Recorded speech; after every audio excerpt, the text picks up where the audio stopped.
We are so back on the Yinz Snowball podcast, and so are the Pittsburgh Steelers, baby. 5 more years of Mike Tomlin. That sound year, he just got extended again, Derek. I'm just kidding. I'm just kidding. I'm just kidding.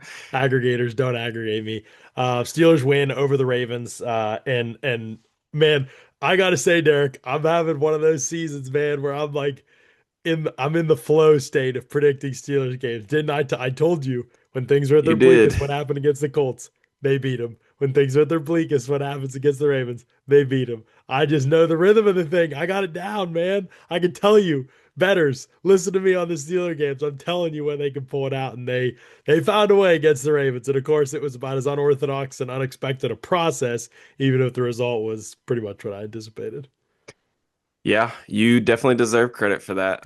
You were one of the few people that I saw actually predicting a Steelers win in this. Vegas was not on your side, but you took home the money, and that's what matters. I think the I big was thing so that, confident, by the way. My family does these picks. We pick the games. My two yeah, daughters, 9 and 6, they pick the games. My wife picks the games, and I was so confident in the Steelers that they all like throughout the week that the Steelers were going to win. That they all picked the Steelers. So I should have kept my mouth shut. I didn't even get a yeah, game you on didn't even get because of the it. home court advantage. Yeah, I mean, I think the big thing just coming into the game, these were two offenses, two quarterbacks specifically that had not been playing good football. I talked about that. We've talked about it on the pod as it relates to Rodgers in recent weeks.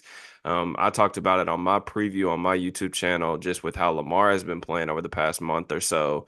And if you were to poll, I felt like people on which quarterback was going to break out of their slump, I think the majority of people would have said that they would have been betting on Lamar Jackson.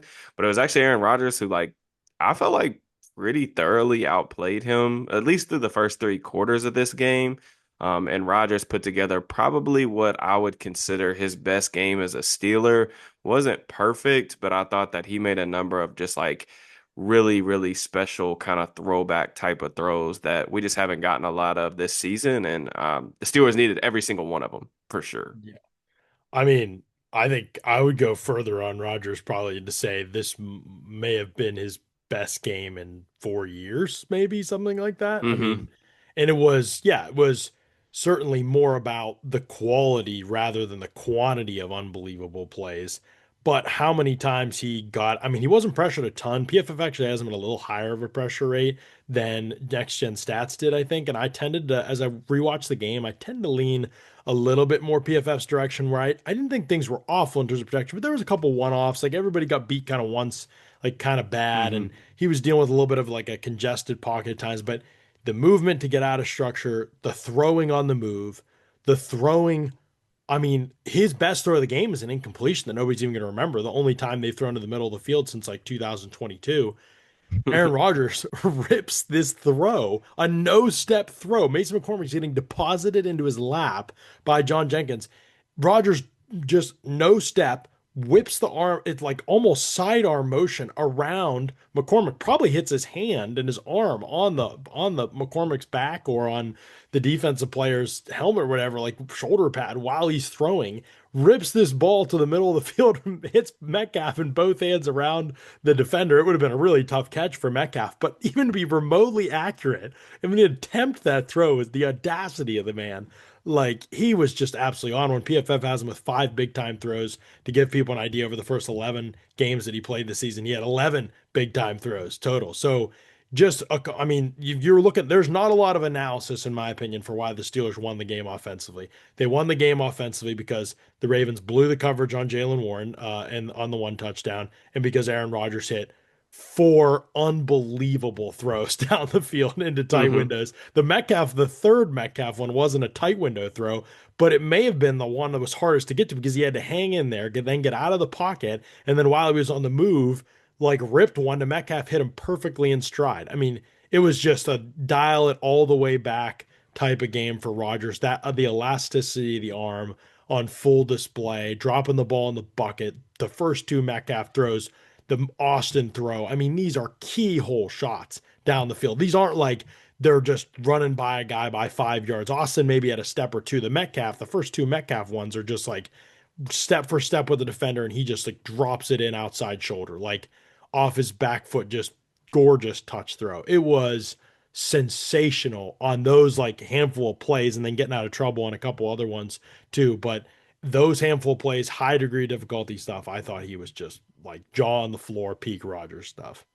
Oh yeah. I mean, we've been waiting to see like the fade balls. I mean, we kind of know what it is with Rodgers and like the way he likes to play offense, right? Like it's slants, it's a lot of stuff to the flat, but the stuff, the back shoulder fades or the deep balls, just like he just hasn't been as willing to kind of uncork those this season. Like even the, three-step pitcher back foot and just like uncork it over the top. Like we just haven't seen him being like that aggressive.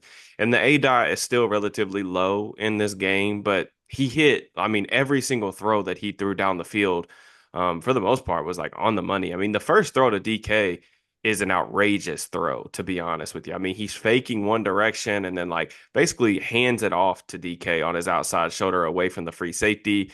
And then the play that you're actually referencing in the second quarter, I think that we saw this. There was one play, I can't remember the game, it's escaping me now, but he hit Darnell like on a backside, kind of over the middle type of throw earlier this season.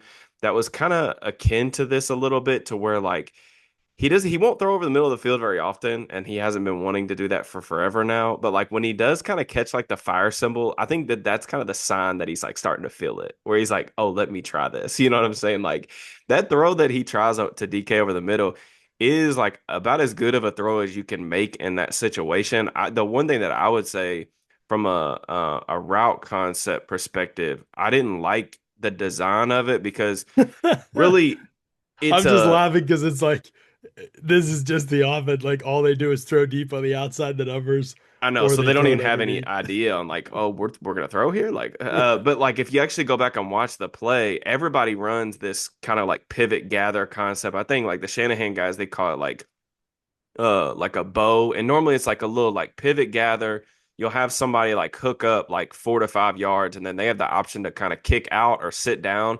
And the object of that is like you're trying to pull the hook defender up so that you can hit the bang window like right behind it. And for whatever reason, they have Darnell like go out to the flat, like, and it kind of messes up like the spacing. The hook defender doesn't have anyone in front of him, so he's kind of able to kind of get depth and drift. And like that's the one thing too, like watching it back on film, like Rodgers tried to throw that ball like into that window, and like you said, I mean, it hit DK in the hands. It would have been a spectacular catch for sure. But I just thought, like you said, the some of the throws that he made down the field, the taking the one-on-one shots, the one to Calvin was a handoff. And five big time throws, man. Like honestly, I didn't know if we were going to get another kind of like turn back the clock game from Rodgers in this regard, where he was going to make like a handful of spectacular throws. But like the Steelers do not win this game. Like you said, they didn't really have anything going offensively. They were pretty terrible in the red zone, to be honest. They got really bailed out by that egregious penalty on the field goal attempt earlier in the game too. Like they were really, really bad outside of those couple explosive plays for the most part. But it was really just, I mean, some spectacular stuff really from him. Very weird game to evaluate in the run game, but they didn't run it well. Hmm. Long story short is Yeah, they didn't run it well. because I know people are gonna have like questions about that too. Like, what would you attribute the lack of run game success against Baltimore? I have a couple like overarching themes, but like really they are kind of like, I mean, you have to go through every single rep, but I have a couple ideas on why they struggled. I mean, I mostly what I saw, honestly, like I didn't think that the run blocking itself, like the one-on-one efforts were that bad. There were a couple Hmm. things where people missed blocks. There's one where Warren gets tackled. I think it's for a loss of two. It's on a counter play, I believe. And the end is sort of no, not on a counter play. It's on a pull. Maybe it's a dart scheme. I don't remember. But the end is there's somebody's pulling from the backside. I remember the end is moving inside and outside of Fryermuth at the Hmm. snap. So Fryermuth lets him go, and then the puller had kind of clocked Spencer him as Anderson, I think. Fryermuth. Yeah, it was Spencer Anderson. Yeah, as Hmm. Fryermuth's assignment, and he went outside Fryermuth, so Fryermuth kind of set left him for Anderson, and nobody blocked him, and he ends up tackling Warren. I mean, that would have been a huge play, like if they would have been able to hit it because it was really blocked. Fautano Hmm. had an unbelievable combo and climbed to the second level. There were some unbelievable individual blocks by guys, but there was just a few things they were missing. First of all, they didn't run it that much. I mean, especially Warren only carried 8 times in the game. So, and like I said, you one or two of those runs spring, you get a different sort of like average look basically. Gainwell, I thought his carries were they were okay blocked. Also, a lot of zone stuff in this game. 11 zone runs, 3 gap runs. We've been talking recently about how they're just not as good of a zone scheme overall. I think there were some missed cuts. Honestly, Warren missed one at least. Reed, I thought so. It was a lot of to me. It was a lot of just like one-off type of things where there were some great individual efforts, but then something would fall apart and lead to a run Hmm. that wasn't as productive as it should be, or an unblocked guy that was nobody's assignment would be in the gap. There was one where Dylan Cook can't get to the double he's supposed to overtake, so Ciamalo has to, and he's way late off the ball. So Ciamalo has to stay on. I think it's a three technique. He has to stay on him, and Cook can't overtake, so Ciamalo can't get to Roquan Smith, who comes up and makes a tackle for like a loss of one or no gain. And so it's like, yeah, well, your fourth tackle's in the game, and he couldn't overtake because he was late off the ball, and that hung up your guard, and that left the linebacker free. And so it's just the ripple effect of some of those things where I don't think the whole operation was like so bad. And I think if they had been able to run it more, they would have popped a couple. But I Hmm. didn't think that, but it was just like, yeah, they just couldn't find ways to be consistently successful. Is that what you saw? Yeah, I mean, well, Uh, I think one of the things that I noticed on film, like he didn't have like a productive day in the box score, but Travis Jones is a strong MFer. Like they could not move him. I didn't think in the run game. Like he was like basically like a center block in the middle of the Ravens interior. And I thought that the run game philosophy looked a little bit different in this one. Like some of the interior runs, like they got to some mid zone, like weak stuff, which they hadn't really been doing a lot of this year. I think like the game plan probably shifted a decent amount like after Washington got hurt. Cause it's like Washington's ability to hold up, it not just in line, but like what he does for them in terms of like being able to access the perimeter and seal the edge is just a total game changer. I mean, they try to pitch play. I think it was on one of their final drives where they have it's Thielen, I think, and Jonnu that are on like the left side of the formation, and they pitch it out to Warren and like Jonnu, like he can't hold up in those type of situations. So it's just like it seemed like they were kind of like the game plan was probably different than what we saw just because of, the concussion thing with Darnell. And hopefully he's good and back able to get back on the field soon because he is such a big part of their run game. But those were the two things. I just wonder about like how much things shifted because of that injury. And then like I thought Travis Jones was just like excellent in this one. He had a number of plays I thought opened up plays for the backers to kind of, trigger downhill and get into gaps. And then I would agree with you too. I don't necessarily think the backs did a great job in this one in particular about like creating for themselves or finding like additional skinny lanes. I thought Gainwell had the probably one of the better runs of the day where he like kind of bounced it outside and was able to get to a one-on-one with Nate Wiggins, who did not look like he wanted to tackle had any interest in wanting to tackle anybody yesterday, by the way.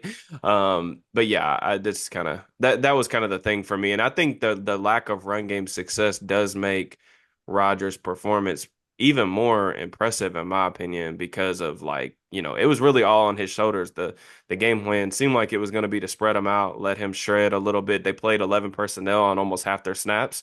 Yeah, Um, I was you going to talk know, about that too. Yeah, that Tony was Romo was really excited. Like you could tell like he had been put it in his notes about that MVS and Adam Thielen edition. He was so excited to talk about that. I don't know if you oh, could let me tell or tell you, not. those guys were unbelievable. I'm just kidding. No, It's so funny because it's like Tony didn't watch like you could tell he didn't watch a lick of film. He just saw those two additions that the Steelers made was like, I'm gonna hammer this home, baby. Like this is the narrative I'm gonna carry to the one finish target, line. one catch, 4 yards for Thielen, one target, no catches for Marquez Valdez-Scantling. Yeah. Thielen did have a nice block early in the game. There was one play where they were running and running the ball behind Washington and Skoranek comes off the ball late He's actually because he's awesome. helping get Thielen lined up and just plants Teddy Buchanan, defensive rookie of the month, Teddy Buchanan, and Hmm. it is just a beautiful thing. And that's the thing. I was saying this to Ollie, like if the Steelers had good defensive or good offensive scheme, like better offensive scheme in terms of especially the run game, like if they were doing, say, Ollie mentioned Anthony Lynn, but just in general, if they were doing like some of the stuff that the Commanders are doing, like some of the stuff that Arizona did with Clayton Adams, like if they were doing some of that kind of stuff, man, their personnel is just like unbelievable because they can pin you with wideouts and tight ends in a because way they've got that so many hardly. guys that can move. Yeah, and then they That's have so many guys that almost can move. everyone that can move. Yeah. But instead it's all like just one moving organism. And so you get a guy caught every once in a while, and some of these wide receivers get to second level and you see something good. And it's not like they're still talented, but like I think the scheme, if it like allowed them to maximize the types of talent, I mean, they are built to be able to run the football, but the scheme is just not very diverse. So there's just not as much on the menu as some of all the top teams running the ball pretty much have a lot on the menu. So or great passing attacks. So anyway, I think they're really limited by that. But yeah, so that all adds up to like not really helping. But you're right, Jones is solid versus the run. As disappointing as I think he's been this season as a rusher, and obviously it's not getting a ton of help. Hmm. I think yeah, he's absolutely Yeah, they've kind of needed him to be a player that I don't really necessarily think that he is. Like yeah. that's what kind of make it interesting if he does hit free agency because he's one of those guys that like you really want on your team, but you don't want to spend like a premium amount of money for him just because I don't think he's ever been consistent enough as a rusher on the Teams need to interior. yeah, he's the type of player teams will be very careful about in the NFL, I think. But the Steelers are a team that could be interested. I mean, they should be the way their Hey defensive man, tackles play. we'll be pulling cats off the street if you can hold the point of attack at the line of scrimmage as a defensive lineman. Please come sign up. We will Just take you call on this number. Art Call the Rooney number on Ave. your screen. Let the Steelers know. If Yeah, you have girth, we're calling all girth. you can get your pads below the opposing blocker. We will take you. Goodness gracious. No, the point about the pullers thing is interesting because I actually brought that up. I think I did a long like 30-minute video on Arthur Smith, just going over like because I had a couple of people like members to my channel like comment on this, like asking like, do you think that Arthur Smith is a good offensive coordinator? It was like I can't ever tell. It seems like you're higher on him than John is, and I was like, I don't think very many people are. I don't think very many Good people are observation by lower that on Arthur listener. Smith than John is. I said, but like, I think it would be a good video to kind of like, I tried to like peel back all the layers of stuff he's done well, things said that he hasn't, like all that stuff. It just kind of looked at it from like a long-term perspective. So if you want my opinion on that, you can go back and watch the video. But one of the stats that I pulled for that though was the Steelers with pullers this year, so on like power, counter, any type of thing like that, they're averaging 6.2 yards per carry. Without pullers, they're averaging 3.4 yards per carry. Of course, like the Oh, splits are crazy but they pull difference. less than anybody else in the league, Yeah, it's probably. 250 attempts to 50. So it's like super small sample size, Yeah. but it kind of does go back to what you're saying because it's like it's not just that the all of like all five of your guys, well, I mean even Sam Malo can do it a little bit, but like all five of your guys when they're healthy can all do it in space and you have like a couple like special type of players in my opinion, and like Frazier and Fautanu in that regard. And then like what makes that so dangerous is because like if you want to pull your offensive lineman, like you got to have guys that are either willing or capable to come in and pin, and you do have capable pinners. Like you mentioned Skoranek. Skoranek was awesome in this game as a run blocker. I don't think that Alan Thielen should be in the game to run block based on what I've seen. But like Skoranek was awesome. And then Darnell is like one of those guys. He can do either one. Like if you need him to hold up one on one, he can pin, he can pull. So there is like a ton of flexibility that they haven't really been able to access in this one. But one of the things that I was thinking about too with when you started talking about just the pulling aspect of it and how they want to get to the perimeter and things like that is just the explosive play element. We talked about some of the explosive plays they got through the air, but like they just don't they have been incapable of ripping off like any explosive runs this season. How many explosive runs, so runs of 10 or 10 yards or more, do you think they have on the year? They've played 14 games. How many do you think Man, not many. they've got? In the teens? It's 28. It's not good. Oh, 28 runs of 10 yards or Yeah, more. very Okay. bad. The Steelers, they had Where five does that explosive. rank? I don't know. It's It's got I to be think it's low. almost dead last. I don't have the numbers in front of That's me, but bad. I will say explosive passes, they had five explosive plays against the Ravens. They needed every single one of them. It is very interesting to me because I wanted to like do a little bit of research on this just to see like what does the win-loss ratio look like for these teams that are like losing the explosive play battle?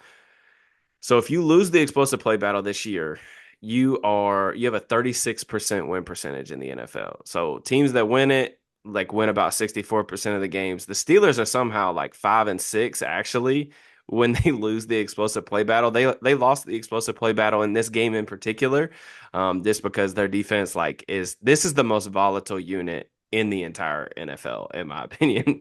It's either like sacks. I mean, not even really a lot of sacks these days. It's really like, can they generate turnovers? If not, there's just a ton of explosive plays popping all over the place. And the Steelers haven't been able to do that much of that like vertical passing game to kind of offset that. But yeah, I mean that without one of those Rodgers bombs, they probably don't win this game, to be honest with you. They needed Oh it yeah. so bad. I mean, it was a very Steelers-esque win where they hit the splash plays. The other opponent even hit some, but they hit the splash plays. They got the one turnover in the game. They Hmm. got the missed extra point. They got three questionable calls, which we'll talk about. I don't think they were all bad calls, but we'll talk about that at the end. Hmm. What we think. By the way, to your point, the run games, yes, Steelers 28. That's 31st in the NFL. I was about to say it has to Only the be Raiders it with has to be 24 really low. But have less. the funny And yet thing still, it is, was over my expectations.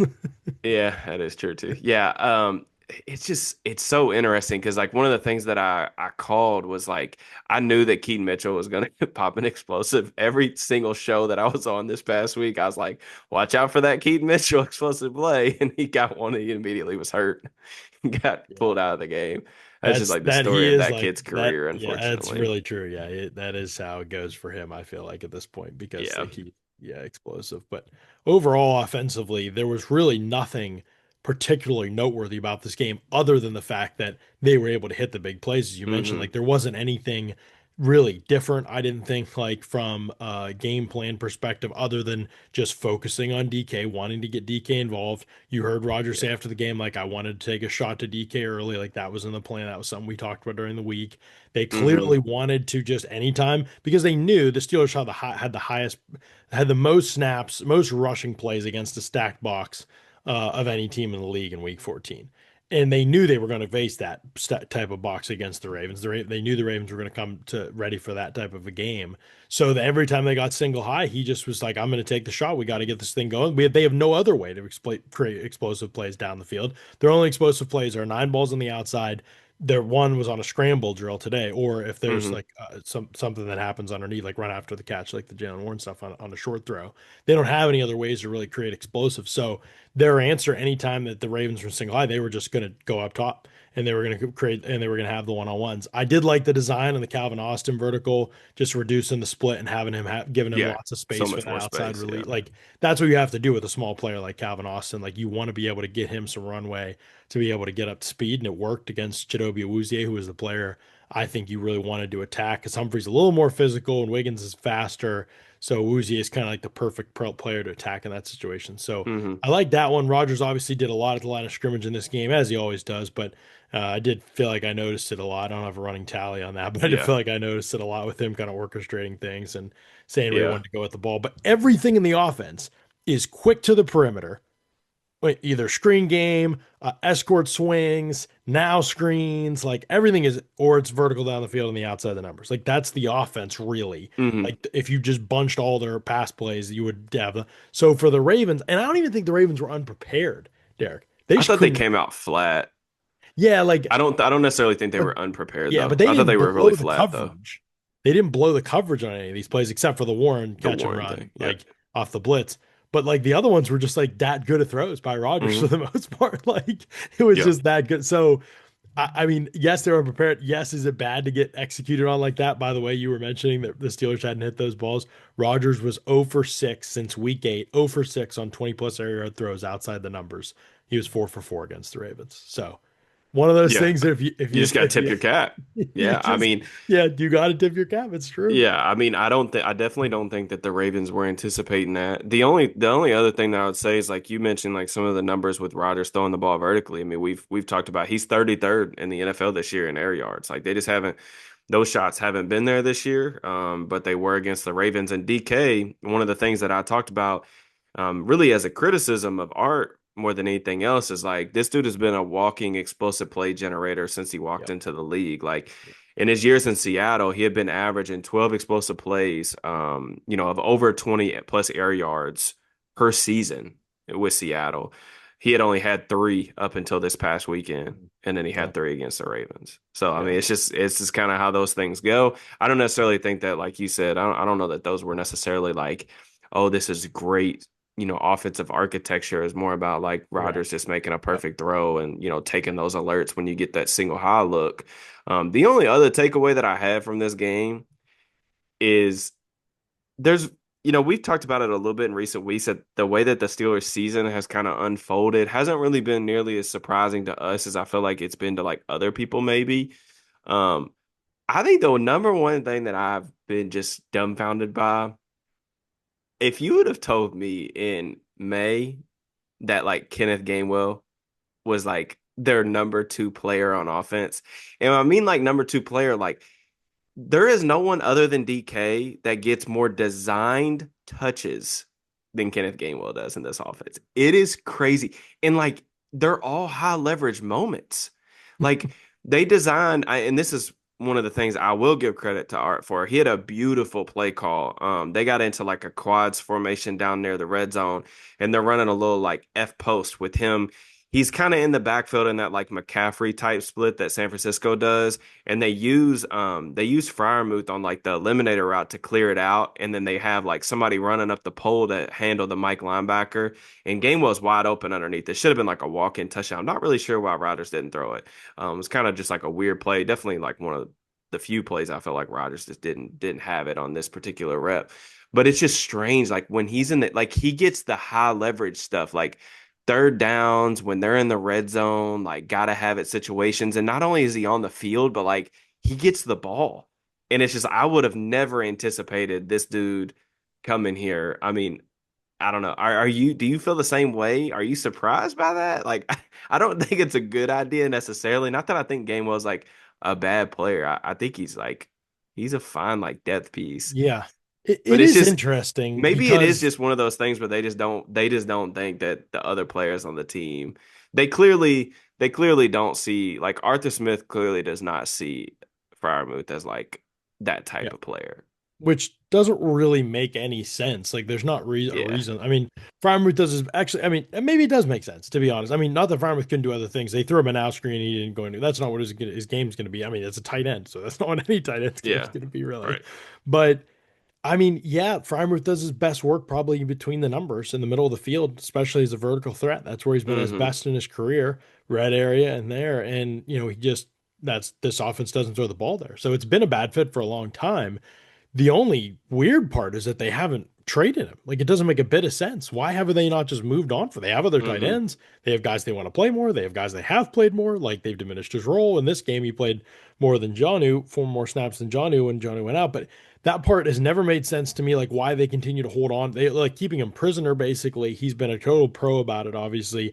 But he could be helping a team with a real offense, like a real Yeah. scheme. Had a And good block that's on the not. Gainwell touchdown run Yeah, too. and He so was did able to John help to them give seal the credit. edge. Yeah, Yeah. to give credit where credit's due. So did Yeah. John. I gotta shout him out. Um, That's your but guy. yeah, yeah, I'm trying to be fair. Um, Gainwell is an interesting one to me because my frustration, I think maybe I haven't done a good job of explaining this. My frustration sometimes with the amount of touches he gets isn't because I think he's Cordarrelle Patterson. Like, I was so frustrated last year. Steelers fans know, listen to this pod, Hmm. just like couldn't believe that they were playing Cordarrelle Patterson over Jalen Warren, which is just like absolutely like the peak of foolishness. So I think it's carried over frustration that like I think Jalen Warren is freaking awesome with the ball in his hands, especially in space as a receiving back. So to watch Gainwell get most of those reps for those couple weeks in a row, and he's still getting a lot of them, like in most of those design touches, has been frustrating. Not because Gainwell's bad, just because I think Warren's better and really, really good. So Yeah. my point with Warren stands. I still do think Gainwell has been a really nice pickup for the team and has been a helpful player. He has legitimate juice, like crazy, like just the little burst, and that is really important. The Steelers, I mean, how many times have we said over the years, like watching some of the backs that they've had, who even good players, not a lot of Hmm. players with juice. So for once, they did a good job identifying a trait they didn't have on offense that he's been able to give them. He got around the edge a couple times. He reversed field and got 6 yards on that. Was it did he score on that play? Yeah, he did score on that play. Yeah, he cut it back and scored on Wiggins. So I mean, that was a nice touchdown that run that he had. Like he's done like a legitimately good job on a handful of plays of being able to get vertical as quickly as possible because he has that juice and that burst. So I think he's been fine. I just don't think like you. I wouldn't be like, oh, again, for this offense, where that's the question, right? It's always like in an ideal world, in a real offense, in a real scheme, real passing Hmm. attack. No, like absolutely not. But in this offense, like have the Steelers been the best version of what they can be in this offense? And I would say in this offense, he has served the exact purpose that he was supposed to be here for the most part, and he's done it about as well as you could expect from a guy who's like clearly not a number one back. The problem is, I think they have a guy that's better on the team in Jalen Warren and doing some of that stuff, but it isn't to say that Gainwell's completely pointless. It does, however, Yeah. make the Caleb Johnson pick even worse because they misidentified that they had two backs in the backfield that could have carried this thing, and they spent a third round pick in a draft that they didn't have their second round pick with Yeah, plenty of holes in the team. we're going to Oh, talk about the we're going to talk about this 2025 draft class here in a minute with some of the other participants geez. that played a significant amount of snaps in this game. Jack Sawyer, 3 snaps. Yeah. Um, yeah, the Gainwell thing is interesting because like I'm kind of like you where it's like I'm trying to find the best way to like phrase it because I think Gainwell's like hands are excellent. I think like he is like a good route runner. I don't think he's like just nearly like threatening like when he gets the ball. And I think that some of the reasons I think that can be backed up with numbers. Like you look at it, Gainwell has 55 targets. That is unbelievable. It's But you look at the numbers though. He's got 55 targets. He has 286 receiving yards. Okay. Jalen Warren has 32 targets. He's got 277 receiving yards. So Gainwell's gotten 23 more targets. He's got 9 more receiving yards on the season. But the reason why I say like I don't think he's nearly as threatening when he gets the ball is Gainwell's got 50 catches. He's forced 11 missed tackles. Jalen's got 30 catches. He's forced 17 missed tackles. So it's like there's a very clear to not like there's a very clear indicator here that like one player is just better at like creating on his own. And like it would be one thing I could kind of understand it a little bit more and maybe I wouldn't be so hung up on it. Not that I think it's like the worst thing ever, but I wouldn't be so hung up on it if it was just the receiving down stuff. Because it would be one thing is like, okay, we see Kenny, he's the third down back. Like that's just his role. We're gonna give this is just the division of labor. But like Gainwell plays like more than that. Like when they get into the red zone, they have him running the ball. And I guess I just don't understand because it's like Jalen this season has 37 missed tackles forced as a runner. Kenny has 13. So it's just like I don't in yards after contact, Jalen's got the advantage too. And it's like they're running behind the same offensive line. Like I said, I don't think it's like the worst thing in the world, but it does just kind of like reinforce, I guess, my idea that like Arthur Smith kind of just like gravitates towards some of these types of players and they just I don't know what it is. I think that some of the like when he was hired, I think there was a lot of like fantasy football like commentators and stuff that were just like going a little bit overboard with like, oh, like your best players aren't going to touch the ball. But it's like we're like a year and a half in now, and I'm just like kind of like looking back at it like maybe the fantasy football community caught a dub, and I didn't want to acknowledge it at the time. And I hate giving those cats credit because they don't look at a single thing other than a spreadsheet. But yeah, I don't know. It's just kind of weird. But like I said, it's interesting. Like there was a stretch in this game in particular. Gainwell got 3 straight touches in the red zone. They kicked the field goal. I mean, yeah, objectively hilarious that DK Metcalf has 52 receptions and Gainwell has 50 this season. It's just, it's one of the funnier things you've ever seen. And where is Calvin Austin 27 catches? That's the he's the sixth highest on the team, and he's wide receiver two by a good bit. Roman Wilson with 12. It's honestly, if you read Rest the in peace. stats to their offense, like if before the season, people would be like, nah, this is absurd. Like you would never get away with predicting something like this. But that's just how utterly ridiculous it's been. I do want to go before we move on to defense. Did you see the play that Rodgers caught his own batted pass? Did you watch that? Did you see that play on film? Yeah, yeah. They're running a dagger concept. It kind of looks like Rodgers is trying to throw like that for the love of the game route to Adam Thielen. Please, if you have an NFL Pro subscription, Please go watch Adam Thielen try to hit the burners on that route up the field with DK running the deep dig behind him. He is trying his hardest, but It's he over. is just stuck in cement. I It's think over. it kind of looked, I don't know if that would have been completed or not. Like, I mean, Rodgers has definitely still has like the velocity, I think, to drive that football, even though sometimes like that hasn't always been the greatest results this year over the middle. But it was definitely interesting to me that they called that in that situation. Just kind of funny that like you've got all of these speedsters. They had already put MVS in the game at one point earlier in the first half to run a clear out route.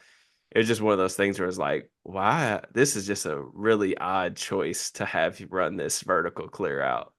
But It is a really odd choice, and he had to like slow do down you to. think he's throwing to, I think he's throwing to Thielen, but I was talking to somebody else. They said that he thought that they thought he was throwing to DK. I just thought yeah, I thought he was going to Thielen to DK. Oh, I DK's see. running. I see. I mean, that would be some crazy I anticipation mean, if the he's throwing funniest that part dig about like it that. is that Thielen's supposed to get through there first before DK DK's gonna lap him.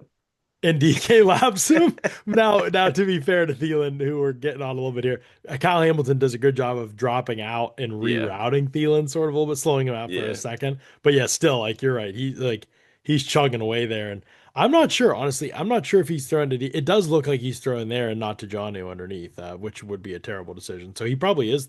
He's throwing to one of them. I honestly couldn't tell on the play, so I didn't pay that much yeah. attention to the route at first until you said to go back and look at it. But I mean, the funny thing is, if he actually moves progress, which he's not really that under pressure. I mean, Buchanan's coming on the blitz, and so he's gonna Yeah. because they check release him. But it's just funny that the blitz is from that side, and he actually has wide open check down to Gainwell, and he ends up having Skowronek open on the corner, or Skowronek. So yeah, I think that is Yeah. definitely one of those plays that now we should probably talk about, I guess.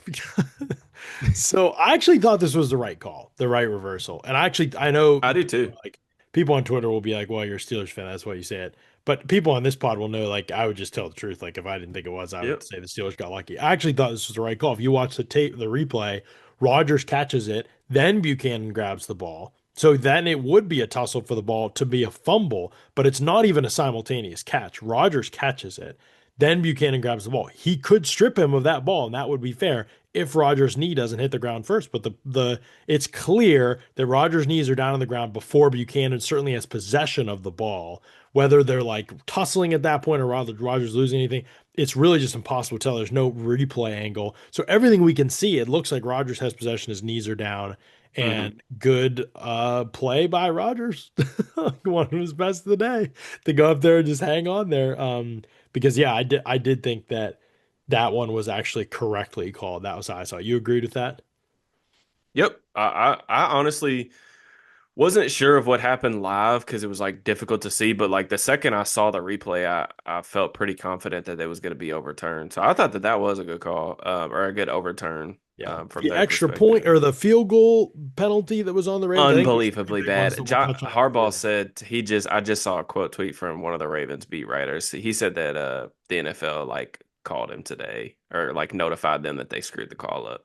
Oh, they did. Okay, And yeah. it's I a was gonna say. that's a tough beat because I mean that's a 4 point swing. Of course, you always had the opportunity to get yourself off the field, and I just think it's worth talking about in the scope of this game. I think over the larger sample size of the entire season, those things even out more than you would I mean more than we should probably, I guess, admit. So I don't know. I do think the Steelers got a couple like really lucky calls. What did you think about the likely one?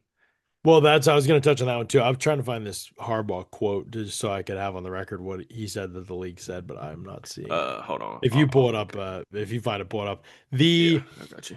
the one that you're talking about, the likely one. So technically, by the rules and the most common interpretation of the rules that we see, he didn't do the third part of this. And this is actually officials seem to pretty much agree across the board, which usually these guys are getting after each other these days, like not exactly having each other's back. These guys on TV are Hmm. taking advantage of the climate and just taking shots at these boys. I don't know if you've noticed that this season, but they're just letting it rip. It's great stuff, actually. But this one, it seems like everybody's pretty much unanimous agreement, and I am in agreement as well. Like based on the very stupid rule, which is up for interpretation of what a football move is, which Hmm. some would be like, well, he extended the ball away from the defender. That should be counted as a football move. I mean, the problem is he caught the ball at extension, so he can't actually extend any further than he's already is when he catches the ball. So like he can't perform that football act after he catches the football, and so that's where it becomes very hard to break down the minutia of all of these rules on what is a catch, what isn't, because if they're saying, well, he has to perform a football act, well, he's taken two steps. He has possession of the ball. He caught the ball at full extension. So extending the ball isn't the football act that's on the table for him, basically, at that point, because of how he caught the ball. So it's sort of a unique situation, whereas I think they should just simplify it and say if you catch the ball and you have possession of it, you get both feet down in the end zone, it should be a touchdown. And so that's sort of where you get into that part of it. But I will admit that catch rule stuff is confusing, and so I understand why people might see it differently than they Hmm. did, because both feet don't hit at the same time, like you would on like a toe tap, 2 feet down touchdown. That would be like quick. And then if the ball got knocked out, I think people would be more like, oh yeah, he didn't have it long enough because likely took one step, two step, then the ball was knocked out before the third foot could get down. It was a longer process of him holding on the ball before it was jarred loose, which makes it feel more like a catch, quote unquote, feel. But based on the rule, which I think is dumb and allows for way too much referee influence and interpretation of the call, it technically is the correct call. So I actually would say that I don't think the Steelers got really lucky on either of those plays, and I think that it was a great play by Joey Porter Jr. to stay with it and knock the ball out. I mean, obviously he's not thinking about the like rule per se, but you're just trying to finish the play, and he did a great Hmm. job of finishing. And that's not always been something we've said about him because it's not always been true about him. But he did a great job on this play of making a huge play, and we'll talk about the Steelers secondary in a second because some of those guys made some great plays at corner in this game. But yeah, I thought that was a huge moment in the game. I think so. I think the refs actually got two calls right. I know Hmm. that those benefit the Steelers, and so that's how I'd see it. But the field goal one, I was going to say that one's kind of inexcusable to me because it's forcible contact with the long snapper. It's not rushing in the gap between them, and then the long snapper happens to fall over, happens to like it's just that's not what that didn't happen on that play. Like there was nothing on that play that you needed to call penalty Yeah, for, and it was pretty obvious too. So just an egregious type of mistake, and just again, less flags are almost always better to me. And same. that one's just an easy one not to throw it on. So those were my thoughts on those three plays. Yeah, I mean, I think you could look at it and say like, the Steelers came out, got lucky in some regard in terms of like the number of calls, I guess that maybe went their way. But at the same time, I do agree with you. Like the Rodgers like reception thing, it was the right call. The likely thing by definition, I can see how that would be the right call. I got the tweet pulled up. This is from one of their beat reporters. It says John Harbaugh said the definition of a touchdown catch is clear as mud. He said they were able to talk to the league office. He appreciated their time, but he said they weren't able to really clear up why Likely's catch wasn't a touchdown. When asked if the league initiated the call and if it's rare that they did that, and he said yes and yes. So I don't know. That's kind of strange, but he did. He said that they did admit that the Travis Jones penalty was the wrong call and it should not have been a flag. So, um, yeah, I mean that's Interesting. just Oh yeah, I'm seeing that. Yeah, yeah, I'm seeing Rappaport tweeted or quote tweeted his comment about not understanding what a catch is. I mean, everybody on Twitter that was a ref is explaining that call, so he should just yeah. log on, which is not normal Right, advice I right, give people, right. but just log on, brother, and you'll be able to see. So that one, it's not hard to understand why they called it the way they called it. It's hard to understand why the rules the Yeah, way that the it is, rule I just think. Yeah. yeah, Yeah, the rule exactly. just sucks. And I don't think I don't know how I feel about I don't know how I feel about a lot of things involving like replay these days because on one hand, I think that the officials that we've got right now are the worst that we've ever had, and I think that it sucks because they're not full-time employees. There seems to be a lack of accountability with officials. I also see that it's a really difficult job, and having other avenues to get calls right, I can understand how that would be beneficial. I just think about it from a kind of a from a fan perspective, and I agree with what you were saying in terms of like the less flags that we have, the better. And that's just kind of like how I want to enjoy the game personally. But I would also say that there is an element of replay to me, and I want to get on my soapbox about this, there's an element of replay to me that does take away a little bit from the viewership experience. I Like agree. every single play, like big play that happens, the first two things I'm thinking about is there a flag on the field? And is there gonna be like some type of like challenge from upstairs or from the opposing team or something like that? Where it's like it seems really stupid because like I noticed this because I'm a Duke basketball fan, but it's completely different. Like when a big time shot happens like Yeah. in a basketball game, I get like super hyped up for like my team. Whereas like now with like football, like anytime a big play happens, I'm immediately thinking like, is this gonna stand? And it's Yep. like this is the only sport I feel like that has that. So again, I don't know what the solution is to be honest with you. I recognize it's a difficult gig. There's probably no perfect remedy for all of it, but it does, like I said, I think it evens out over the course of the season. Ravens fans are upset about it today. I get it. I guess I would probably be upset if I was in their situation, but I agree with you. I don't necessarily think that all of those were bad calls. Yeah, I mean, I just think that two tough ones they ended up getting right, and I know those aren't easy calls, but so I mean, I call out officials all the time, and I think they're generally Yep. awful, and the rules are not helping them at all. The rules are worse than them, I think, in a lot of ways. Although this Yeah. year's, I don't know, the officiating's been pretty bad, but I think yeah, this just like I understand those two. Now the 4 point swing, obviously, that's massive at the end of the game. That makes a big difference. But the Absolutely. Ravens had plenty of their own mistakes.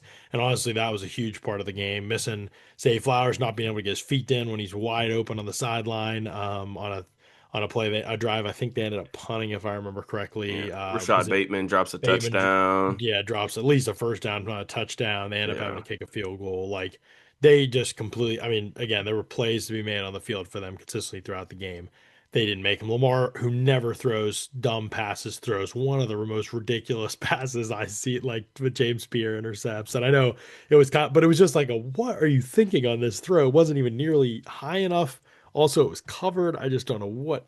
That was And you're just throwing, I bizarre mean, stuff. you're throwing at James Pierre. I mean, like You what are can't you throw it. just thinking? What, are you not Prime thinking at Deion all? Sanders. Like, I do want to talk yeah. about James Pierre. Anything else on the offensive side of this one? I guess the offensive line we should talk about a little bit. I continue to just be like, I don't know if there's a tackle in the league that I'm having more fun watching this season than Fautanu, even though there are better ones. He just Hmm. plays his own way to like the max. Like he's not like every game he gets beat like at least once, usually just about once basically. But Hmm. just the high end stuff that he can do, like the way he moves, the blocks he can get to, he gets guys on the ground in pass protection a lot at a pretty high rate, considering for basically, I mean, a rookie essentially, like a guy playing his first NFL ball. His physical, like he's just so physical and so athletic. There are some unorthodox things about how he plays the position that make him, I think, really, really fun to watch. So I've just been a huge fan of like his game this season, and he can get got for sure at times. I mean, this year especially, you'd have a pretty short list of tackles, I think, who aren't getting got at some point. The pass rushing groups are just insane. But Hmm. he almost never has like a bad game. I don't think he's had really like a bad game this year in pass protection. And I think he's always kind of like in the fight, and he has unbelievable like recovery ability. So I'm just like, I really think they nailed that pick. I think Zach Frazier's doing some much better things as the season's gone on as well. McCormick was in the run game, was killing people in this game. Like that was the one thing I was like, dang, it sucks they did, because McCormick and Fautano had some unbelievable reps in the run game, and Frazier did too. And it was like, man, I wish that they were actually like being more success, like running the ball with more success, so we this would mean something when we go and Yeah. show it. Because I don't know if people would buy us, but like McCormick had one play. I mean, he moved John Jenkins across the entire formation, it beat with a down block. I mean, he's just really like he is really strong, and he hammers people in the run game. Now he has his limitations for sure, a little bit athletically, and in pass pro, Jenkins did catch him, and he doesn't give up any bull rushes, I don't think, but he got walked back pretty good into Rodgers on one. But Yeah. overall, like I think you have to just be like, for a day three pick, like it can absolutely start a right guard for you through the extent of his rookie contract. I think you just have to Hmm. be really excited about that pick. I think the way the Fautanu picks worked out. So it's just nice to have some draft that we've talked a lot about draft misses and guys who just like it's really unclear on still. And I do think that they're going to have three guys who are like solid to good starters on the offensive line that is pretty impressive to get in one class. Agree. Yeah, I mean, I said this when you and I broke down offensive tackle stuff before that draft class, and then repeated it since. But my favorite thing about Fautana's game is that everything he does is fast. Like he just plays like with like a frenetic level of energy, but it's like it's not out of control. Like sometimes he can get out of position, but like you mentioned the recovery ability, he's got the athleticism to like get himself out of those compromising positions. The hands are just like you can see the gears kind of in his head like starting to kind of spin a little bit quicker as the season's gone on too, because like you're seeing him go to some different techniques, like a little bit more flashing, a little bit more like snatch trapping, getting guys on the ground more, like you mentioned. There are like some like real deal like dominant level reps at right tackle. And I mean, I've kind of been on, I mean, we've talked about this on the podcast for I don't know, multiple times, I feel like, but I've continued to say that this offensive line is like outperforming. I feel like where the vast majority of the fan base thinks it's like the level it's playing at, in pass protection specifically. I think the run game stuff can be a little bit more hit and miss, but I think that the offensive line, the way that they've played outside of left tackle, like they are more well equipped to operate like a normal passing game than I think people would really realize.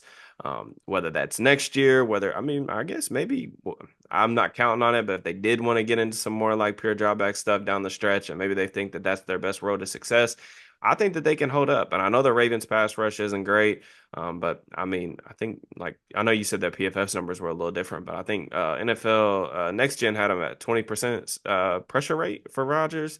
I mean, there were a number of plays, the play to DK and then the play to Skoranek. I mean, those are like 6, 7 second pass Yeah. protection reps. So I mean, there's some really good stuff. And then like what you're mentioning, like I think the guards have been solid. Frazier's playing better.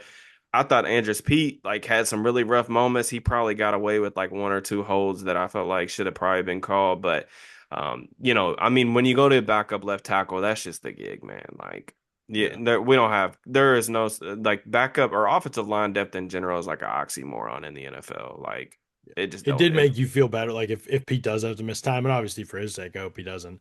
That like Yeah, it's unlikely that Dylan Cook will be worse than what Pete yeah. looked I like mean, in yeah, this game. I yeah, think I think anyway. I say that very very carefully, but yeah. that's kind of how I feel now at this point. But yeah, I thought just given what the scheme is, what the team, what the offense is, again, and we're always measuring by that measuring stick. But like, I felt like most of these guys played about as well as could be expected in that given that situation, which Let me read basically you is what they this. need to do because the scheme's not going to give you many advantages. So players better play well.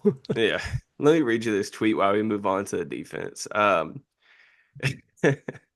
Shannon Sharp said that Daniel Faalele can't block the sun out of his eyes, left let alone another player. I'm shocked Shannon Sharp knows who Daniel Falele is. That is shocking to me. I Can't mean, block the Daniel sun out of Falele's his eyes is crazy. It's crazy. Falele's bad. Yeah, he Yeah, has been bad. he is terrible. He He's was bad. bad last year, and they went all the way to the wherever they went to. I don't know though. Uh I think their left guard might be worse though. Yeah, I That might be a 100% hot agree. take. Voorhees, yeah, I don't think he's a he's good. I terrible. didn't think his college tape was good either. I No, know a lot of I know a lot of people really liked him because like he would like have some like pancake blocks, and then he did the whole thing where like he bench pressed with a torn ACL or whatever, and which is like I mean it's a cool move. Shout out to him, but and he's a young I guy, so agree. I ain't trying to like throw dirt on his name or anything like that. But at the same time, it's one of those things where I don't know, man. I don't think those guys are very good players. No, I mean, definitely not. I think that they've got at least two spots on the offensive line that they need to upgrade probably. Hmm. Thankfully, that looks like they hit on Roger Rosengarten, who did a pretty good job. He's done a pretty good job Yeah, against TJ Watt, I he's think. done pretty good on TJ. I feel Yeah. like in their Um, matchup. Stanley has had his issues for sure with Alex Highsmith. This was Hmm. a little bit of a weird game. They had Stanley had good moments too, but obviously at the end got. Let's talk about the Steelers' defensive performance because weird one, man. I mean, like some of the same issues are there. All the defensive line, interior defensive line, other than Cam Hayward, was just awful. I liked some of the things schematically. I thought it was interesting. You know how last year the zone reads, they just got cooked. This year, I don't know if it was just Lamar being hurt, or the fact that he hasn't run much this year. They just didn't respect it at all. Like Watt just teed Hmm. off, and they kind of would buzz the safety down or buzz the nickel down just in case Jackson pulled it, but they weren't like preoccupied with Jackson one on one in space. Like they didn't care, and so Watt was just flying down the line of scrimmage early in the game, made 3 or 4 stops at the line of scrimmage, by the line of scrimmage, just because no, he was flying down kind of unencumbered in the run game. The Steelers actually, I had the exact number pulled up and I think I lost it because I went to look for something else. But suffice to say, on first down, they dominated against the Ravens run, which is so weird, right? On second and third down, they got cooked. And so there were still all these issues and they ripped, go at a 50 some yarder, rip them. But they had Ravens had a negative EPA, one of the worst in week 14 on run plays on first down. So they did a good job out of the base stuff early on. And then when they get spread out, they would do a bad job of fitting, which it makes sense because when you're going with a lighter box or getting spread out at all defensively, and Hmm. your defensive tackles are in the lap of the linebacker, you've basically blocked two guys with one, or at the very least, not allowed or giving up a huge dent up front. So it made life harder for everybody else basically when that happens, and that's why the Steelers are just so bad in those situations because, oh my goodness, a 64 snap game for YA Black. I mean, Terrell Austin should be fired into the sun for that alone. How do you let this guy out there for 64 snaps? I know they played a lot of snaps defensively, but that is egregious. I mean, He outsnapped Benton, who I know like he exited in outsnapped this one. Cam. Oh my gosh, yeah, He that's had true. one more snap than Cam did in the game. Yeah, it wasn't Yeah. even close with Benton. 16 more snaps than Benton. Now, Benton didn't play well either. Like, he was terrible against the run also. But Hmm. how the heck do you look at YA Black and say, like, what he was doing was good? I mean, he was the worst player on the field the whole game. Like, he Yeah. was terrible. And it just is a massive issue. Like, because Autumn, Autumn,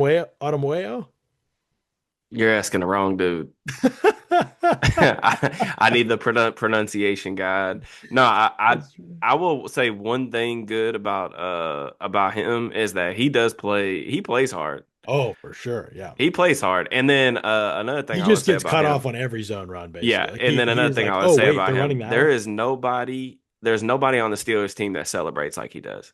Yeah. He celebrates every single good play. If the Steelers He have a just, good play, if he's it's just his happy to be there. responsibility or not, he's he's shocked. He's like, Yeah. I can't believe they've got me in pads. Yeah, this is the greatest thing. This is the It most is fun pretty I've funny. ever had playing football. He He has a moves like a real guy. Like I will say yeah, that. no, Like no, he no. doesn't look He like does have I'd a little bit of invest. pop juice to Yeah. him. I would be fine with like keeping him around and like wanting to see if he's got anything. Now, I didn't know much about it. He's a fifth round pick from 2022.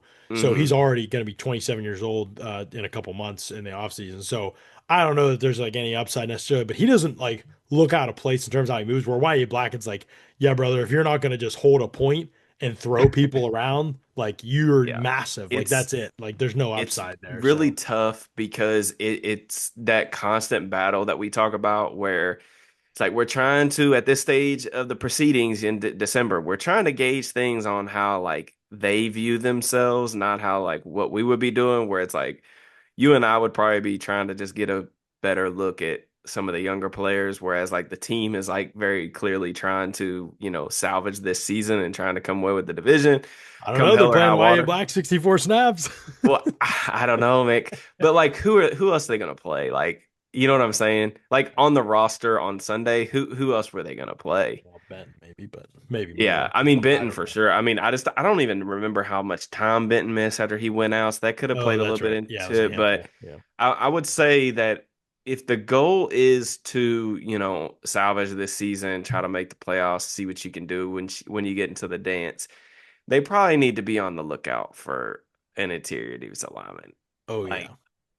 YA is just not like he's not ready at all. And it's kind of weird because they came into the season. This was one of the groups that actually had some depth. I think Aquale like was doing some like decent things, at least like as a run defender. Like, he is a guy that can hold up against the point of attack a little bit.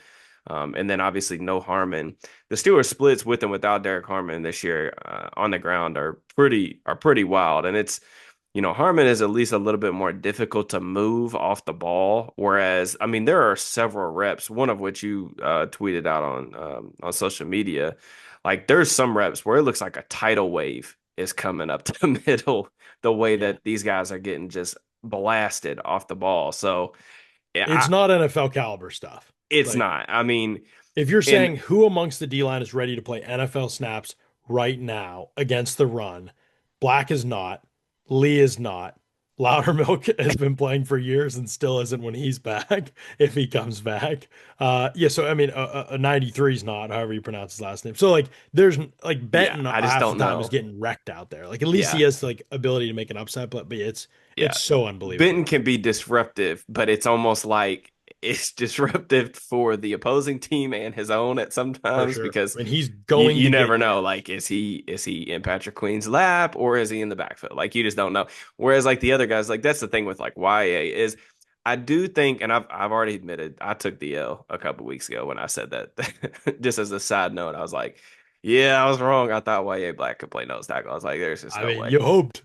I hoped. We hoped. Yeah, well, I That's was all we can wrong. do. I was wrong. He cannot do it. But some of the three tech and four eye stuff looks a little bit better. Like the how the rep is gonna go for YA is really dependent on one thing.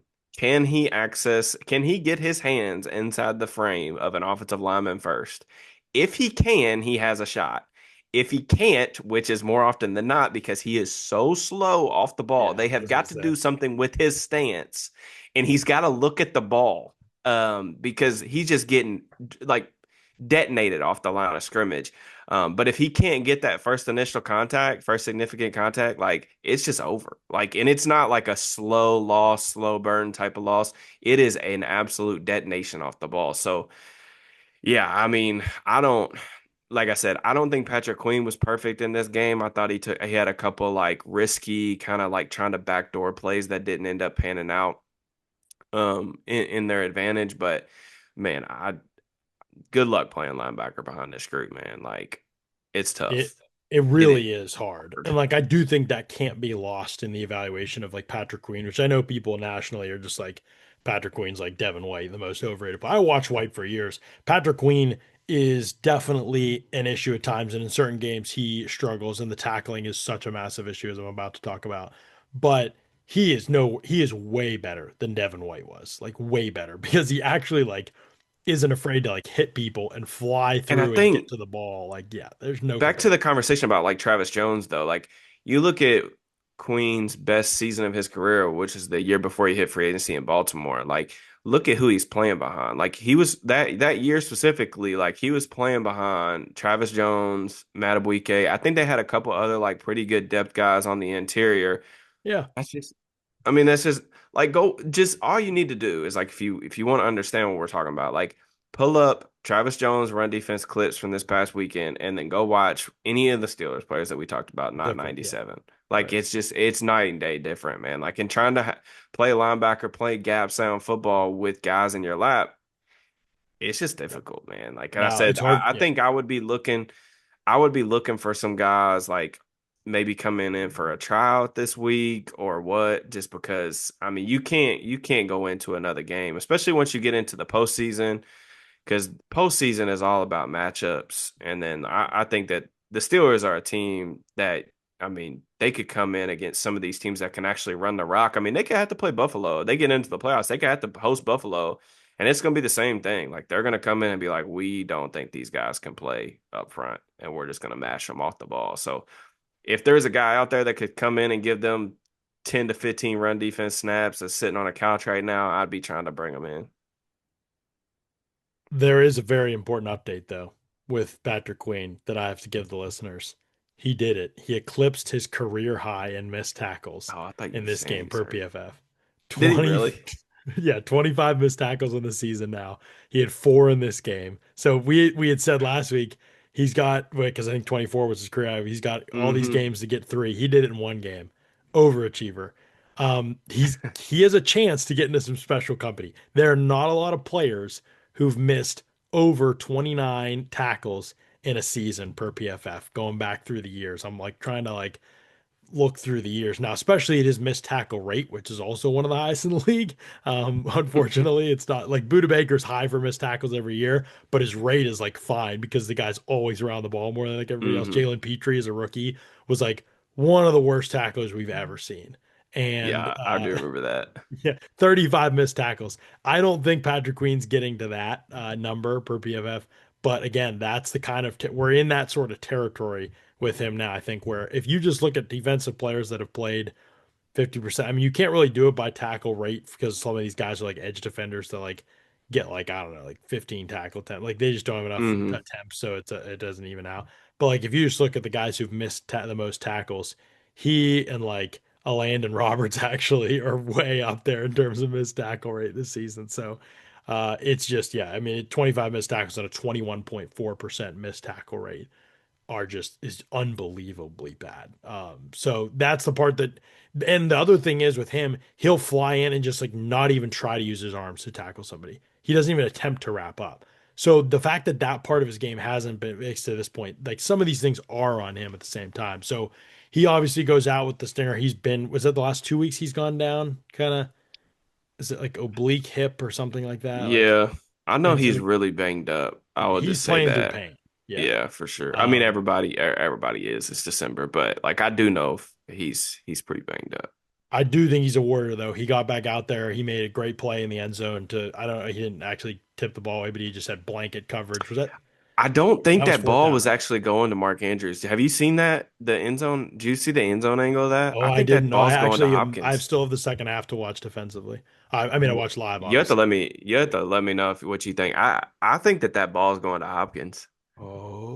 And Oh, I think that Andrews thought it was for him and like deflected it because Hopkins is wide open in the back of the end did zone. Andrews even touch it? He did touch it, didn't he? I I couldn't think remember. so. Okay.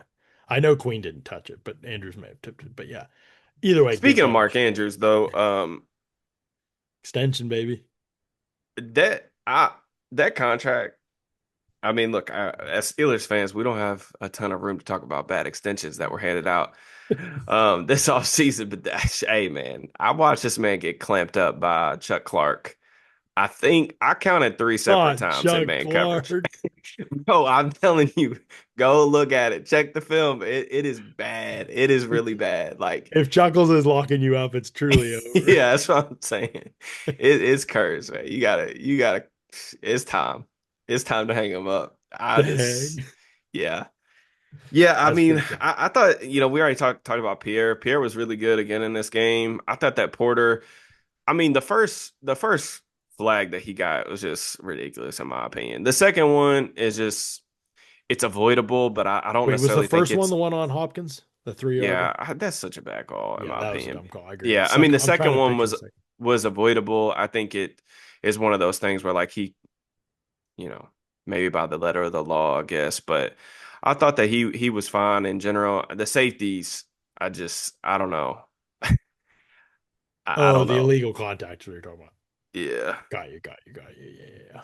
Yeah, I mean, I didn't have many issues with this penalty. Obviously, he made the big play at the end of the game. Like, I mean, I think it's just like such a massive story. Somebody's so the Twitter has just gotten into turned into such a disaster, obviously.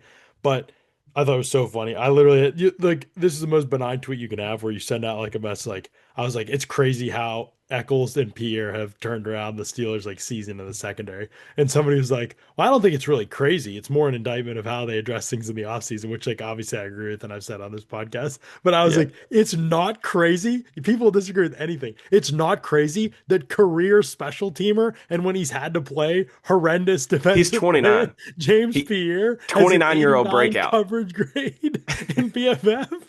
He has 9 pass breakups.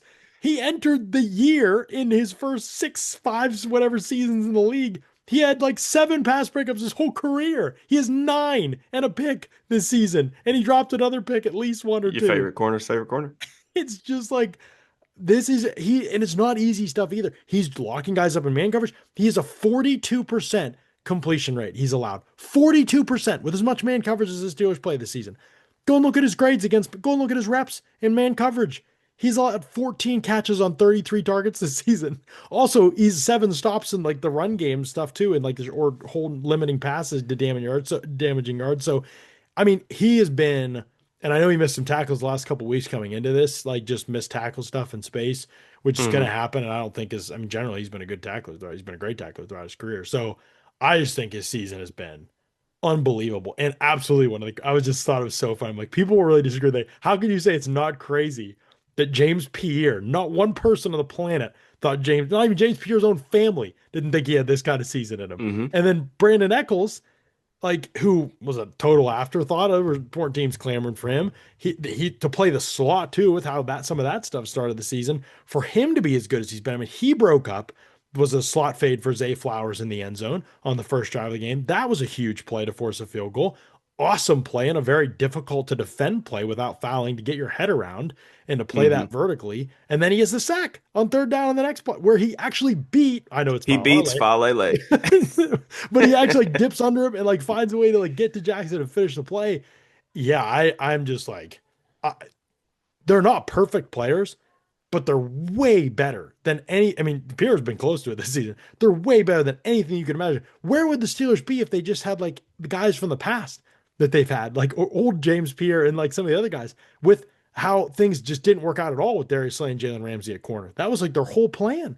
These guys have just utterly saved the day. There's no way the team expected this of them. Yep. And I give them credit for getting them in these roles, but like they've completely saved the day this season. This team wouldn't be above 500 if it wasn't for the play of these two guys. So I just think they've been outstanding. I think I that got a I got another stat for you that I looked up earlier. So according to PFF, so among cornerbacks with 150 snaps this year, James Pierre is forced an incompletion on 30% of his targets. That's the second best in the entire NFL, behind only DJ Turner, who's having like an all-pro season. yeah, I mean, it Yeah. really is. And I don't know, corner can be crazy, but the fact that was that Pierre had actually had chances to play because they didn't have other guys or other guys got hurt Yeah. over the years. They wanted him to kind of step in. He just never looked like he didn't even look good. I thought in the past, like I was never even like, it's a hot. He's hot and cold. I was just like, hey, he's just not a very good cornerback, but he's a Yeah. good special teamer. So like whatever. But when he had to play, it was always like a five-alarm fire. Yeah, I And mean now he's a the stud. that was the I remember a couple of my big takeaways from going to Steelers training camp this year.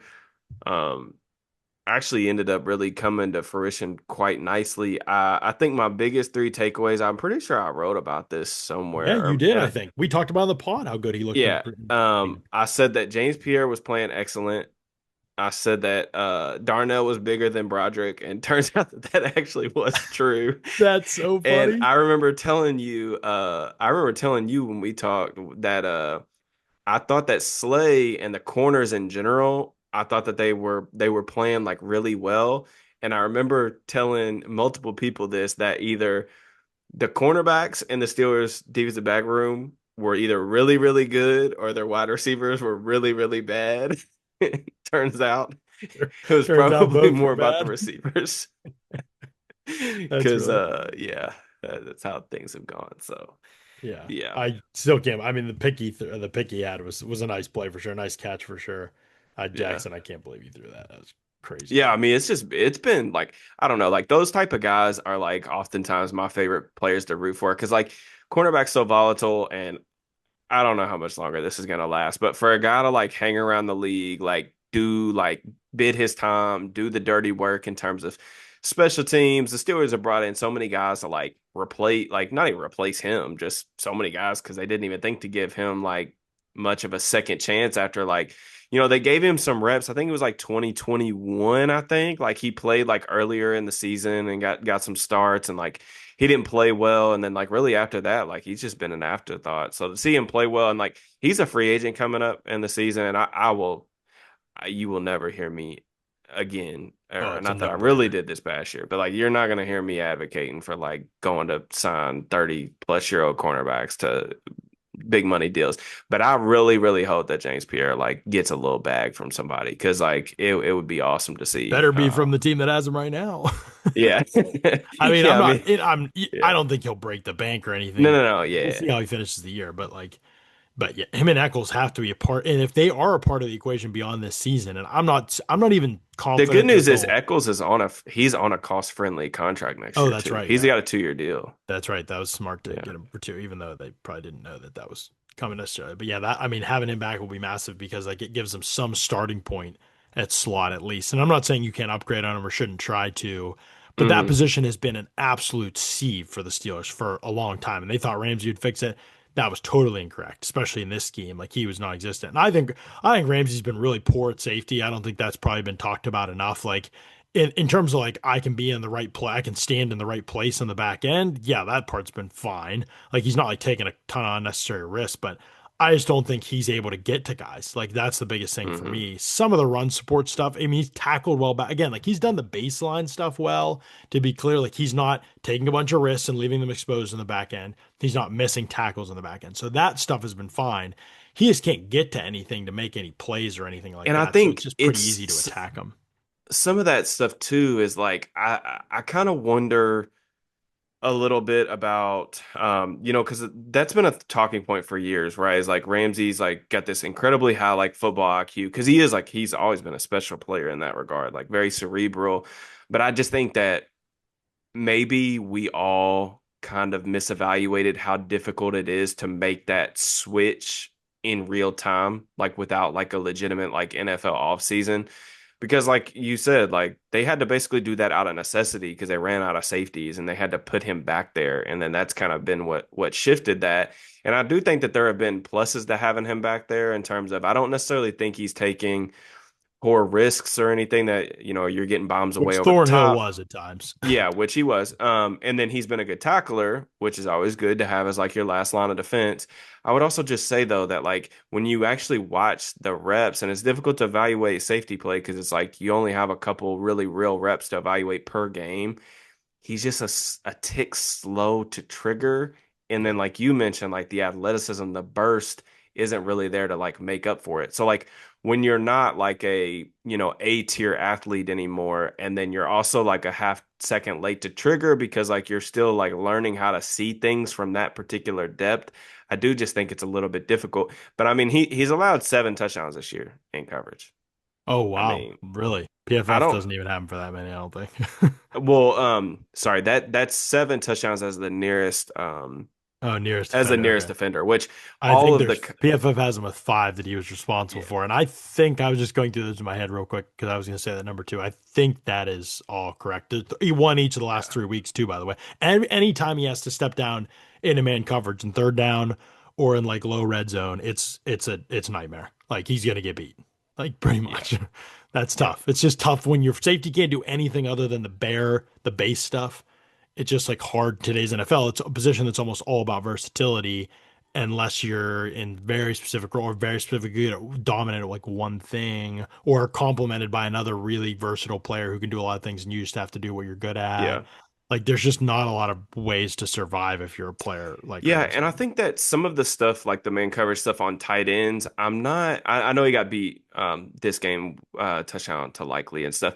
I want to see a bigger sample size, like, I guess, of that stuff. And I guess that's kind of just where I land in general is I do just think that it is harder to do that in real time. And I would be using the next month, hopefully 4, 5, 6 more games, hopefully however long they can stay alive, to really evaluate like where he's at because like it is one of those things where we're gonna have to have those conversations in the offseason about like how are they gonna get younger? How are they gonna get faster? How are they gonna get cheaper Mm-hmm. on the defensive side of the ball? I mean, the Ramsey contract, it's not that you can't move off it, but you're gonna be you if you did, you'd be like, you'd be paying him more to like go play somewhere else than to stay here. Like they really need him to do something over the next like month that would make you feel really good about like having him at a high cap hit. Like I think Spot Track and Over the Cap have two different like salaries for him. The $17 million cap hit for next season is like one of the higher hits for like a safety in the league. So like that was the whole thing with like people wanting to move on from Minka is, he wasn't making enough plays, right? Like that was the whole thing. Like Yeah. he's just not the ball production there, the turnovers aren't there. Well, I don't even know that, not much less the turnovers, like just the impact level play. Sometimes with Minka over the past couple of years, it was okay. He's buzzing down from the lid of the from the roof of the defense, and he's getting a stop on third down. Like we haven't really even seen like that type of stuff from Ramsey. So it's interesting, especially now that we're having this conversation on the dawn of, Steelers Dolphins next Monday night, which is would be interesting. But Yeah, it will be. And it will be interesting to see just in general, like how this defense continues to play because I think those guys have raised the floor a little bit for what the group could be, Yeah, Eccles for and sure. Pierre, which has helped. Now, as you mentioned, there's still too many blown coverages. There's still too many miscommunications defensively. They've got a little bit more stable play for how they want to play, and they were able to do that at a little bit higher level, which I know isn't saying much. And I think they still have the ability to get got by certain teams. I don't know if that team exists in the AFC offensively this season. I'm not really sure. But I think there is still just a lot to watch, obviously, and Miami's I playing mean, pretty well right now. the nightmare scenario is having to play Buffalo in round one. Buffalo in round one, yeah. Yeah. Which I mean, Yeah, kind of. Yeah, I don't you know. even look at some of the other like potential options there. I mean, they lost to the Chargers earlier in the year. That was a kind of a pretty close game. Dealing with Herbert is always something. The Texans are another team that's kind of going to be in that wild card type of conversation. The Texans offensively don't really do a ton that really necessarily scares me, but they got the best defense in the league. Like I think they may like actually they might actually like put Rodgers in a grave Yeah, if that matchup ended up that's the having to one you want happen. to avoid. Yeah, You want to that avoid. defense is full of just like Now their defensive offensive line is gargoyles. horrendous, so you'd have some That's what I'm opportunity to saying. get That's that. what I'm saying. It may be one of those where it's like, do either one of these quarterbacks finish the game? Watching Stroud last night was unbelievable. He didn't even play well, I didn't think, but just like Yeah, how he even lived through the game with I that know. group. That's like the thing is like I all the like if you didn't know who like if teams didn't know who CJ Stroud was, like if you didn't watch college football, didn't know he was a top pick, and you just looked at like the numbers from how Stroud's performed throughout his rookie contract, like you would be like, what's so special about this dude? But it is like really, really hard to evaluate him because like the offensive line's playing better than they did last year and a little bit better than they were maybe the first of the season, and it is still terrible. Yeah. Like that's the other thing is like we talk about the Steelers offensive line, it's better than like the majority of the fan base thinks it is. Go watch Houston. The next time Houston's playing Oh, like a yeah. decent pass rush, and like I don't even really necessarily think the Chiefs like have a world beating pass rush. Um, go watch those cats try to keep Yeah. him And the upright. Steelers scheme helps, but like we don't know what they look like without the scheme. Like, I mean, we probably know what Broderick would look like, but like these guys have Yeah, been great within the scheme for the most yeah, part. So like I don't know if it's not fair to me to say, oh, they'd be so bad if it wasn't for the scheme. It's scared yeah. they're I gonna be think skeptical. certain players would be able to function in a more like you know, But definitely a top 15 group this season, I think. I yeah, I, yeah, yeah. I And have no pass qualms. protection for sure. I Yeah, think. yeah, yeah. Best version. Two other things I'd say. Alex Highsmith, awesome. Just a great game. Hmm. Was like against the run, was a monster. I mean, he just chucked. Who did he chuck?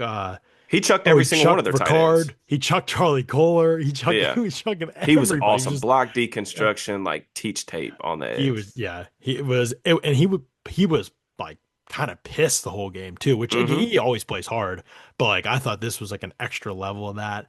And then For sure. Hayward was vintage Hayward as he's been this season. Like and I know people like, oh, the sack numbers, and that's probably true like across the board for them, right? I Hmm. mean, just we talk about it. No, the fastest time to throw against the Steelers, faster than any other team in the league, and then coverage that rarely backs up what the opposing, what the rest of the defense is doing. So just not as much, less and less over the years chances to actually finish quarterbacks, which matters a lot. But Hayward, I mean, just yeah, well, I tweeted this out. I don't know if you've seen this or aware of this, but like Cam Hayward leads all interior defensive linemen in the NFL in snaps this season. Like he's 36 years Crazy. old and he's going to be 37 in a couple months. He's playing 71 of his team's defensive snaps, and he leads all interior defensive linemen in the NFL in snaps this season. Just to give people an example of like other longevity, like defensive tackles are in this. Calais Campbell, who's been a beast, right, is 39 right now. He hasn't played 71% or more of his team's defensive snaps since he was 33 years old back in 2019, which was still impressive. But Hmm. what Hayward's doing is just bonkers. Like that he's able to. And the other thing about Hayward, even though you may not be like, oh, maybe he doesn't have like the best reps of his career this season, he almost never has a bad rep. There's almost never a rep where he's detrimental to the team, where he's getting like totally dominated or anything like that. Like just hasn't happened. Like he's just been like the consistency and how solid he's been. He's PFF's number one ranked defensive tackle. I know some people just hate PFF and all the grades, but like Now, I'm not saying he's the best defensive tackle in the league. I'm not also saying it's been the best year for defense. That's not like been unbelievable. He's, last season I thought he was maybe the best defensive tackle in the league. The fact that he's even in the conversation still, at least in terms of run defense, on this group with the way they've been playing is bonkers. And I don't think people realize how bad the group would be against the run if he didn't exist. Like Untenable. he saves so much stuff. And just to still be this good, playing that many snaps at this age, I think it's unbelievable what he's doing in his career. Yeah. I mean, the longevity is pretty insane. I mean, what like now he's among like the leaders in franchise history, right? In games played, like he's over the 200 mark, I Oh, believe. that's a good question. Let me look. I'm pretty sure like I think is number one. I think Mike Webster is in that conversation. I want to say that Hayward is he's in that like rarefied air. Um, Yeah, let's see. Cam's fourth. yeah, It's Hines Ward with 217. Wait, so will he tie Hines? How many games do they have left in the regular season? four, Four? right? Four? Okay, so if they do get a playoff game, he'll tie Hines Ward.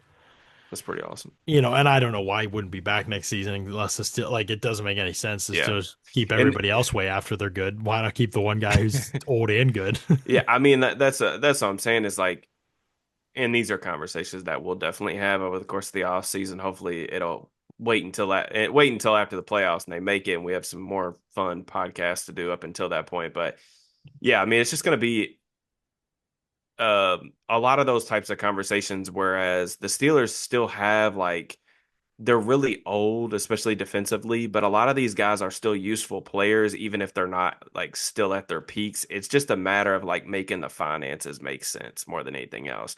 Hayward's contract in general, he's like to what he's making this year is perfectly in line with like how he's performed, in my opinion. Like people would probably push back on that because they're going to look at the box score stats and the fact that he has like 1.5 sacks. But I would agree with you in terms of the run defense stuff and just like the fact that he's going to give you reliability in that regard and he's still going to be able to stop the run. That's enough for me. Even if I do think the pass rush stuff has been less impressive this year than it was last year. And like last year was kind of like that bounce back season they had in 2024 was just unbelievable at his age. I don't banking on that to happen again, which Right. would have been just insane. I mean, I think that's one of the reasons why they drafted Harmon. So yeah, Yep. but Harmon maybe back this week. They could use him for sure. And again, people are like, man, oh boy. Harmon really saves the whole run defense. I mean, Harmon's been good, but it's not so much about Harmon. It's so much about you can't Yeah, even fathom Harmon how bad Harmon the is guys really behind him are. solid against the run. He just doesn't give you a ton as like an actual one-on-one pass rusher. And we've talked about, I mean, we just Yeah. did a whole podcast a couple weeks ago about like full Derek But Harmon yeah. evaluation. But the guys Um, behind him in the run defense are just that much worse than he is too. It's not even like Abysmal. that's the bigger Yeah. story to me than like he's so unbelievable. I mean, Yeah. I think he's good, obviously, but yeah. Okay. Should we wrap it there? Anything else to add from this game? We went over the calls, defense, offense. I think I that's think it. I think that's it. Did they get an update on Malik Harrison after the game? That was the one thing I did not remember. I thought he Man, played. Okay. it was He concussion, got knocked right? out, so I mean, Yeah. I'm assuming he'll be out for a while. Yeah. I And was then thankfully he got up and DK was had to stay in Baltimore because of a that didn't stomach. That that was tweet kind didn't of make weird. any sense. They said he had stomach pains on the flight, so then he stayed in Baltimore. Well, if he stayed in Baltimore, he wouldn't have been on the flight. I was confused. I think it the way that I took it was that he was I guess maybe he boarded the plane and before they could actually take off, like he was having some pretty Uh, bad like stomach pain. So they got him off the plane and then kept him there and then flew him home today. yeah. Okay. But yeah, I Maybe mean that's what it that was. That was it'll very be unclear. it'll be interesting. I will say this, the only as like a closing comment, I am glad that they won, not just because like really even looking at things from an objective standpoint, I don't get nearly as emotionally invested in the wins and losses now as I used to. I do enjoy seeing them beat Baltimore, but the other thing for me too is that you got a home game Monday Night Football coming up this weekend, this following week, and they're doing some stuff in terms of like putting Big Ben and I think Joey Porter and someone else I think into the Hall of Honor. So I think that that's kind of cool. It would have kind of sucked if they were like coming off kind of a another bad loss and like, you know, playoff hopes on life support. I would kind of like to see a cool atmosphere for those guys who probably deserve, that kind of moment. So that would be the only thing I would say. Yeah, that makes sense. Yeah. I mean, ultimately it's they're probably not gonna make changes anyway, so what do we care whether they win the division or not? That's kind of where I'm at up. It's like, yeah, we just go ahead and win the thing, because whatever. So we'll see what happens. Obviously, I think I'm pretty low on the Ravens, so I'm not like offensively they didn't do anything in this game that makes me think like they've turned over another leaf and they're gonna be so good. Like, yeah, if they can hit go 4 to 4 on 20 plus air yard throws, that'd be great every week. But yeah, that's not gonna happen. So all right, we'll wrap it there. We will be back next week at some point to talk about more of this stuff and how the game against the Dolphins went. That's Monday night, right? So yeah, Yeah, Monday night. yeah. Yeah, Monday night. So we'll be back after that to talk more about that game and what the outlook is looking forward, which we should know. We should have a pretty, hopefully, somewhat of a clear picture of like what it'll take for them to get in after Hmm. that game, especially if they're able to win. So we'll probably talk through some more scenarios as we get closer. Until then, appreciate y'all. Thanks so much for listening to another episode of the Yins No Ball podcast.